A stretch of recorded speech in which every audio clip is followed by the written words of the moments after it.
You are listening to the Teach Middle East podcast, connecting, developing, and empowering educators. Hi, everyone, and welcome to the Teach Middle East podcast. I'm Leisa Grace, and today we are talking to two, not one, but two former school leaders, now coaches, and they are working within the field of international education. They have a company called Making Stuff Better. Got to tell you, that's one of the coolest names I've heard for a company in a long time. And so we're going to be chatting about what school leaders are doing currently in their role. And we're going to look at a very particular topic. So we're talking about the importance of removing the mask as a school leader and showing up to your role with your authentic self. So without further ado, let me welcome Jill and Matt to the podcast. Hello. Thank you. And Jill and Matt work together in Making Stuff Better, but I'm going to start with Jill. Could you please introduce yourself? Thank you. So pleasure to be here. So I'm Gill Kelly, and my experience of running schools that I've run 3 schools in the UK, one an academy, one a pupil referral unit, and a state boarding school. So I feel very privileged to have these insights, and got trained as a coach while I was doing my last headship, and it was a complete game changer to see the impact coaching can have on leaders and their allowing them to flourish. So Matt and I decided that was where we wanted to put our energies, and here we are, and it's an absolute privilege to be here. Thank you. Matt? Hi, yeah, nice to be here. And I'm co-director of Making Stuff Better along with Jill. Jill actually used to be my boss. Jill was my principal and I was a vice principal back in the day in Bristol. After which I went and worked as deputy head of senior school at British School Muscat with the brilliant people there, and had a wonderful time, discovered international education, and on the back of that, like Jill, discovered coaching and a whole new way of being and thinking. And we now coach over 250 school leaders around the world, and it gives us great joy. Thank you so much. I feel like I'm talking to a lot of coaches recently. I just had Dr. Helen Wright on the show, and she's also a coach working with international schools. And now I've got Jill and Matt. So guys, forgive me. Maybe I'm just trying to get some free coaching sessions while I'm at it. But I think I'm just chatting to a lot of coaches because I think the topic is very, very important. And I think a lot of school leaders who haven't considered coaching, I'm hoping that podcasts like this one and the previous episode will help to bring an understanding of the value that coaching brings to your role and how it helps you. But when this podcast episode is not necessarily about coaching, it really is about why school leaders need to think about removing the mask and coming to school, coming to their role with their full authentic selves. So because we have 2 guests, which is very unusual for this podcast, I'm going to be doing the first name thing, right? So when I want Matt to answer, I'll say Matt or Jill, so that we don't get the double answers and people talking over each other. But I really want to kickstart with Matt and ask, what are some of these masks that school leaders wear? Good question. And so it feels like a political answer, because I want to answer a slightly different one first, which is we entered this conversation fully cognizant that some people have to wear masks in school because of the legal situation of their country. There's a huge diversity, equality and inclusion element to why people wear masks or are perceived to be wearing masks in school. So I think it's important that we just frame that first, because what we're not launching into is, you should take your mask off. I guess our experience of working with lots of leaders over the last 5 years, particularly during the pandemic, is that we do recognise that some people unnecessarily hide their true selves at work. There might be valid reasons why often you do. And there's a range of examples. So to now answer your question without being too political or without being a politician, let me give you an example. I think a really common mask we see is the conformist mask. This idea that I have to run my school in a particular way because that's how everyone else is doing it, or that's how other people before me have done it, or that's what is expected of me from my board or from my trustees, which often can be the case, but more often than not, we find that actually that conformist mask is self-created. It's a way of us trying to protect ourselves. Another really good example is the kind of perfectionist mask. I need to make sure I'm being seen to be absolutely perfect, because the stakes are high, education matters, results matter, and if I'm seen to be dropping the ball at any one moment, then there might be threat to me. I might be at risk in some way, either loss of social status or loss of reputation, loss of job potentially. So that's another example of a mask that individuals often wear unnecessarily, and it creates a real burden to be leading a school or part of the leadership team of a school, feeling like you need to be perfect in everything all the time. And what we also know is that people that we lead really respond well to us when we are vulnerable and when we are ourselves. It's far more, the research shows it and our experience shows it's far more engaging for team leaders to be themselves and not be behind the mask. Yeah. You touched on something that I'd love Jill to expand on, that mask of perfection, that perfectionist mask that a lot of school leaders wear. How does it manifest itself, Jill? Well, the mask of perfection is one where often there's, behind this, the fear of not being perfect. So, what happens if an email is sent out or something's on the website that isn't perfect and could inadvertently offend people? And the fear of not being perfect is the fear of being judged as less than, as being excluded from the top level of what's perceived as wonderful leadership. So to be a really true leader, you need to be perfect in everything you do, which of course you would never say to a child. You'd never say to the children in your school that you are less than someone else because you are not 100% perfect. Embracing fallibility seems to be a real hard thing to do as a head, because you're expected to. And we talk about this idea that head teachers are often recruited by what comes from their heart, what they feel, their morals, but they're judged by what comes out of their mouth and what they do with their hands. And there's so many external factors that can affect success, that sometimes when you're in this fearful mode of being perfect, you're not willing to accept. And you're also not willing to give up this fallacy of control. So it is a fallacy because you can't control anything, really, in truth, when you get down to it. There are so many factors. But the fear of being seen as imperfect can really, really sort of undermine you. So you get very stressed, you can be very anxious. You're certainly not very present as a leader. You are fearing what's coming around the corner. And we see that a lot where people are just thinking, well, what if that's going to happen then?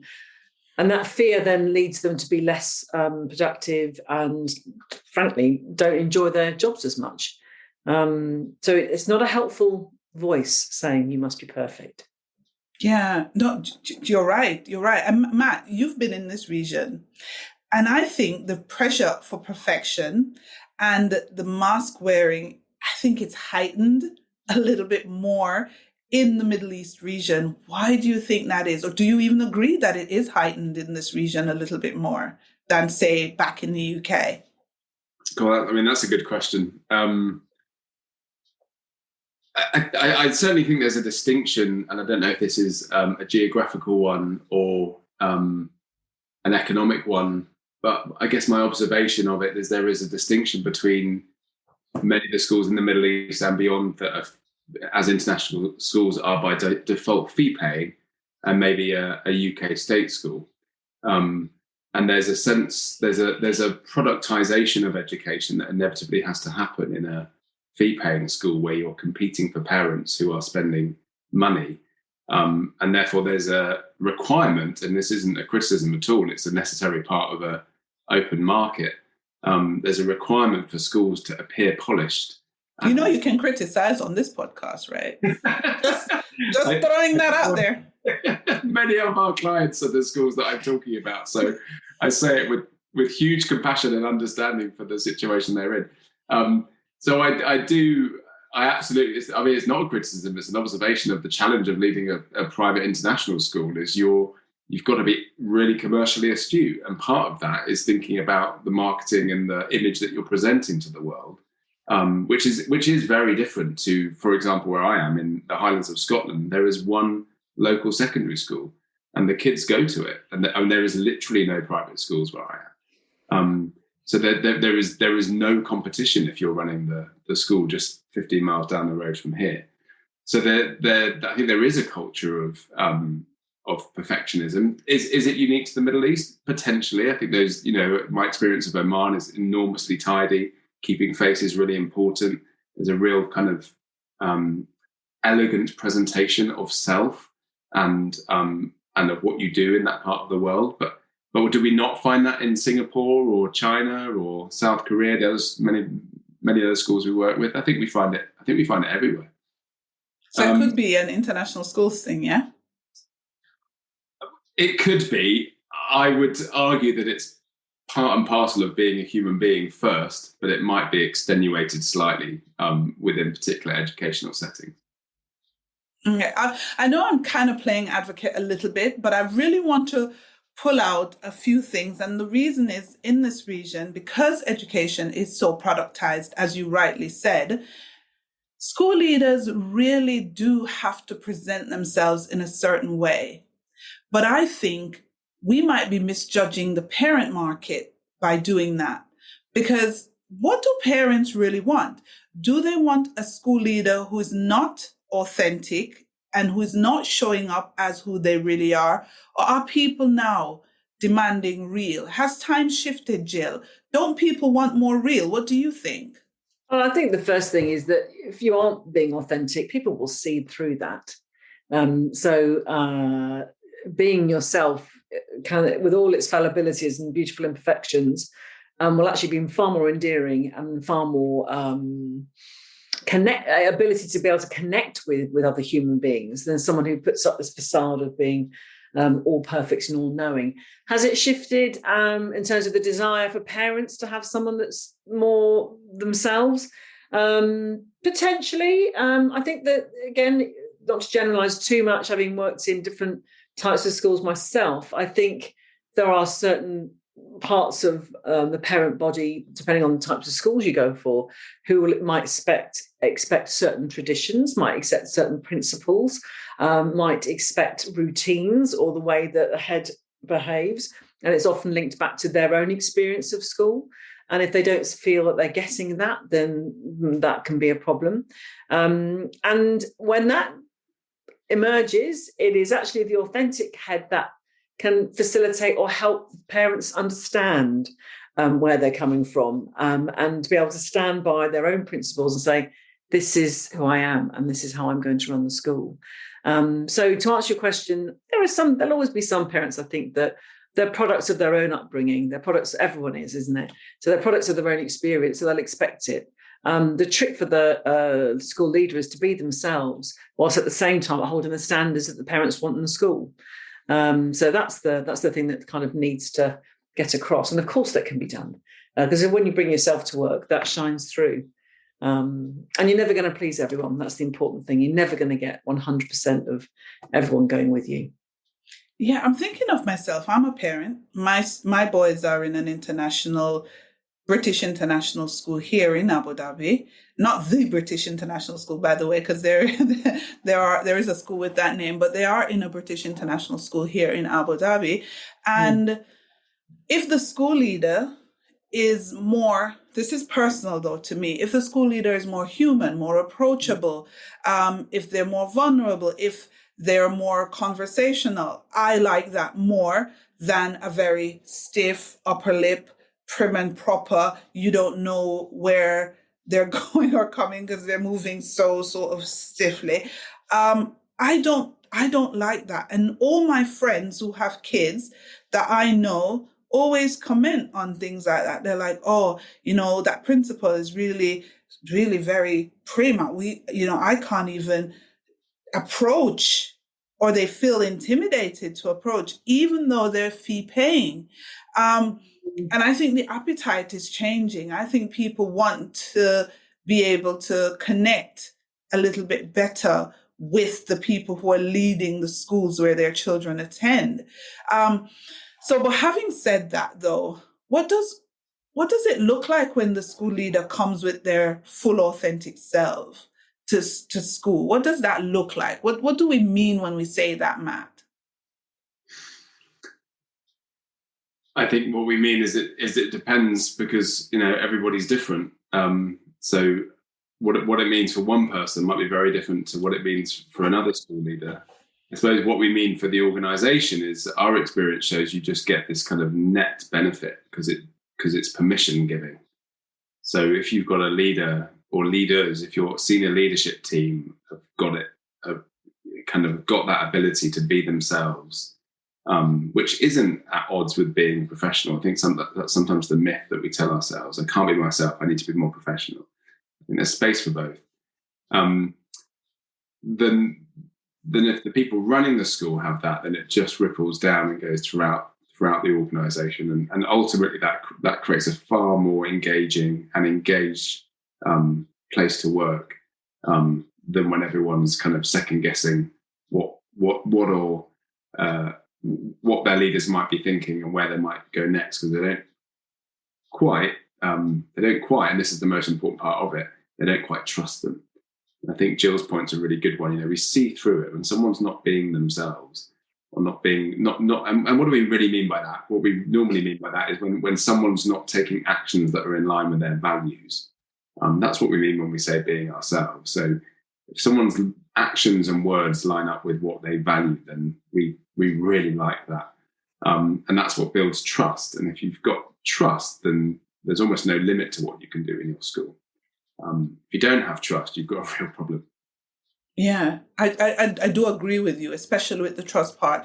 I'm going to go back to something Jill talked about. You talked about vulnerability, and there's a lot of misunderstanding around vulnerability. And people think vulnerability is sort of airing your dirty laundry and making sure you tell all before someone tells on you. Jill, what does vulnerability mean to you, and especially as a school leader? Yeah, that's a really good question, because Brené Brown has done a lot of work on vulnerability and shame, and she's done a lot of research into it. So yeah, it isn't bearing your all and walking around the school telling everyone your deepest, darkest secrets. It's not about that, but it's actually letting maybe a little glimpse into who you are and what you stand for and how you're feeling. So an example might be if you're leading a school and you have a crisis ahead of you.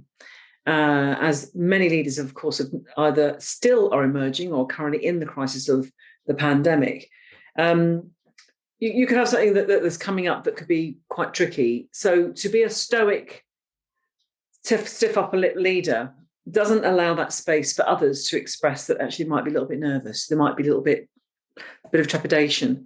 So to say in a meeting, look, folks, we've got this ahead of us. I'm not sure how we're going to do it. Because there is a little bit of a fear factor. But what I'm not scared about is our teamwork. And what I'm not scared about is the fact that we aren't a good team, because we are a good team. So it's okay to show human emotion. So showing human emotion about what's coming up ahead, like I'm nervous, not sure if it's going to work. Who knows? Let's give it a go. It's 70% chance it's going to work, 30% chance it may not. But let's try. Let's put the resources in place. All of that gives a groundedness, a sense of, this person is feeling this way and they understand there is a chance it could fail, but there's a really good chance it could work, and we're going to back that side, as opposed to it's just going to work 100%, no worries, what are you worried about, for goodness sake, because it just doesn't give others permission to feel and to express their emotions, and that is toxic, really. That's quite difficult, and it makes an unrealistic expectation on other leaders. So that's one example, really, where showing that sort of side of you that could allow you to connect with others. And we talked earlier about trust, and going back to parents. One of the top things that parents want is their kids to be safe in school. And if you can't trust or connect with the leader, then how are you going to approach them when you're worried that they're not safe? And similarly, if you've got a leader who's not showing your vulnerability or their vulnerability with their own team, how can they go to the leader when they're feeling vulnerable? So that trust bit is really important. Yeah, it is. In terms of your experience, Matt, with schools, when the leaders are not being their authentic selves, what effect does it have on the staff that they're leading? I mean, it's predominantly unhelpful, isn't it? There's a kind of energy to this that, as I say, permeates. So if you're, I think it, in the same way as if you are, it percolates and permeates its way through the staff. If you're not, then no one really wins. You've got a leader or leaders, and when we say leader, we're not just talking about the principal or the head of the school. I'm talking about anyone leading any team in the school. You've got a leader who's not. If you don't feel like you can be yourself at work, that's not a fun place to work, right? So you've got a leader who's turning up every day, not enjoying the job, because the ultimate feeling, if you can't be yourself, you can't be your authentic self at work, is a feeling of compromise. You're constantly, the amount of emotional energy that has to go into covering that compromise and being okay with that compromise is exhausting. And then that affects all other kind of key components of leadership. If all of your energy is going into either kind of hiding your true self or masking some part of you, or just working on the fact that you feel like you need to be projecting a particular version of yourself to the outside world, then where's the capacity for really grounded decision making? Where's the capacity for quality conversations? Where's the capacity for strategic thinking? When we're operating from a place of deficit like that, our limbic brain is on high alert. We're constantly in threat mode. We're constantly scanning for where the threats might be and how might we need to respond. So how can we do the deep work, the deep thinking and the deep conversations and the real reflection when we're in that state? We can't. And so if you can't do that as a school leader, you're not going to be able to expect that of your team, nor set the right direction or tone for them. Yeah. And I think when you're at that stage too, any sort of threat, real or perceived, you give it, the biggest response you've got because you're always on high alert. But how does a school leader, Jill, how do they come back from that? How do they peel off that mask? What can they do? How can they start? So, really good question. The first thing is awareness, and a good telling point or indicator of that things aren't, maybe you're not being your true self, is what's showing up on your body. If we talk about embodied leadership, so if you're feeling stressed out, sometimes you can feel sort of nervousness, tense or tension in the sternum. You can feel it in your shoulders. You can feel it around your body or your stomach. What's going on? What's that telling you? So first thing is awareness. So if there's a feeling of actually, I'm feeling really nervous, or I'm feeling conflicted by this because I'm about to make a decision on something that actually I don't agree with, and I'm feeling I have to do this because it's compromising my values. If there's a physical indication, that's a sense of awareness. But you also might have an intellectual awareness that this doesn't feel right, or I'm not expressing myself in a way that I want to. So that's the key, the first thing. And then once you notice something, you start to delve deeper. So what's causing this? So you can journal, you can write these things down. And you can also get to the bottom of, well, what is it about that particular incident that really challenged me? What is it that's causing me to feel uncomfortable? And how would I like it to be different? So the inner work has to start with noticing, just noticing your behaviours. Well, which meetings are proving more troublesome? Which individuals are causing you to really put on this mask and not be you? And when you get to those contexts, you then start deconstructing them. Okay, what was happening there? What was the context? What was the conversation? And how did it show up in my body? And once you get to a sense of, you find there's a pattern sometimes of these things. So when you identify the pattern, where it is, who it is, topic, what do you need to do to be able to speak your mind? Well, once you worked out where it is, you work out what's the voice that's telling you to put on a mask. And then you work out what you need to say to that voice. Thank you for trying to protect me, because this mask is trying to protect you. Thank you for trying to protect me, but I don't need you, thank you. I can say what I want to say without giving a big response. I can do it from a grounded place. So it's a really long answer And I could go on forever. But the first step is awareness, and having that inner dialogue and deconstructing and identifying the trigger points, and hearing the voice that is telling you to put on the mask, and identifying what to say back, to say thank you, but no thank you. Yeah, no, it's a good answer. It's a great answer, and it helps me to kind of lead into what I want to ask Matt. So you talked of self-awareness, which is, it's harder than it's harder than it sounds. Self-awareness is not easy because it does mean that you have to do a lot of inner work, and inner work is harder than working on external things always. Yeah. But Matt, let's say you've become self-aware and you are at the point where you need help. How does coaching help with you removing and keeping the mask off?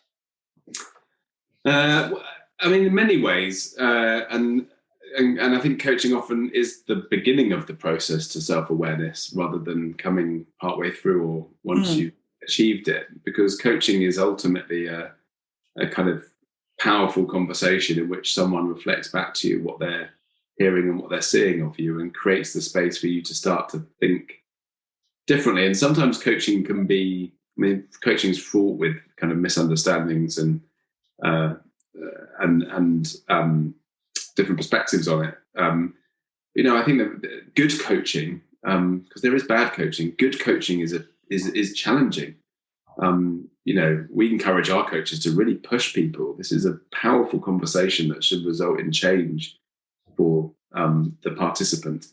So a good coach will really challenge you to create that self-awareness and then take some action as a result of it and start to change the bits of you that you want to change, should you want to. And I think, again, as humans, it's partly why the coaching industry is in its ascendancy. I think we've discovered that it's much easier to do that in relationship with somebody else. It's very difficult to come to self-realization and actualization by yourself. It is possible, and there's lots of kind of particularly religious traditions that promote retreat and withdrawal to do so. But my experience is it's much easier when you're in relationship with someone else, and there's a tension there that helps you to move forward. Yeah, it's that trust as well in that relationship, where when you speak, you know that person is not there to judge, and they're really there to just listen and facilitate you working through the issues that you're working through. All right, we're going to bring it home, but I want to just throw this last question at Jill, just because I am personally curious about this. I want to find out from you, in terms of wearing a mask, right? What have you seen where it's led to something catastrophic in a leader?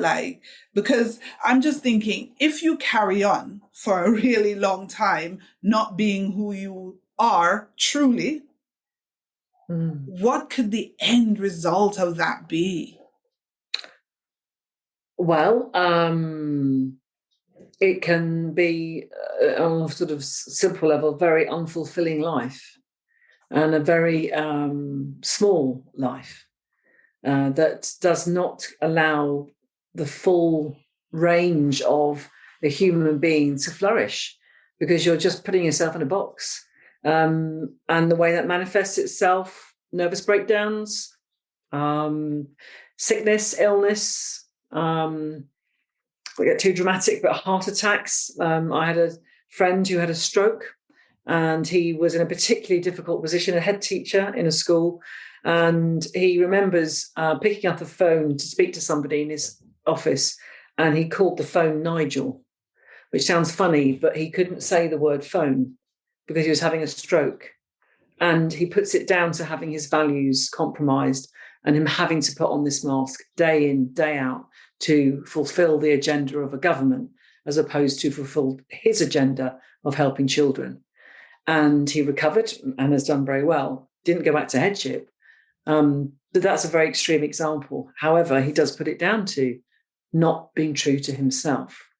So there's a bit of a health warning there about that.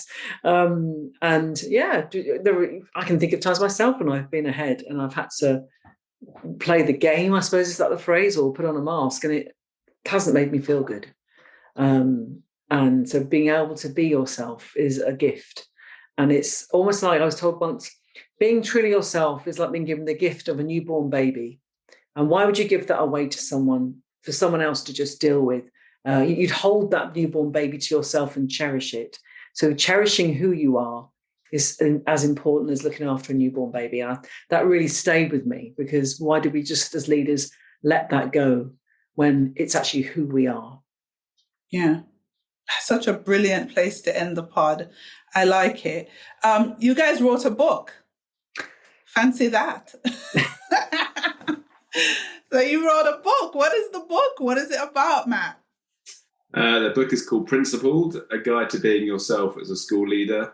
It is reflections and guidance based on the hundreds of hours that Jill and I and the MSB coaches have spent with school leaders over the last 5 years. In many ways, we say it's a book that's been written by hundreds of school leaders because it's their advice and our observations of them. And it will be available on Amazon from next week. Never abbreviate the name of your company. Every time I say it, I go, that's a cool name. It's been written by Making Stuff Better. What's the key takeaway from the book, Jill? What are people you want them to open the book and go straight to this section? Where do you want them to go? I think the first one is around identifying the voices that limit you, because from that there is hope that you can self-manage. So the biggest bit is hope. There's so much hope and so much out there for people. Brilliant. Thank you so much for being on the podcast with me today. Pleasure. Thank you. I really enjoyed the chat, and hopefully the book will be out next week. So hopefully you guys can get a link to it. I will try and get a link in the show notes, so when it comes out, people can click through and get a copy on Amazon. There's a book launch coming up in Dubai.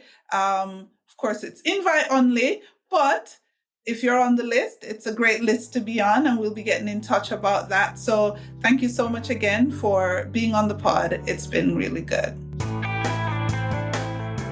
Thank you for listening to the Teach Middle East podcast. Visit our website, teachmiddleeast.com, and follow us on social media. The links are in the show notes.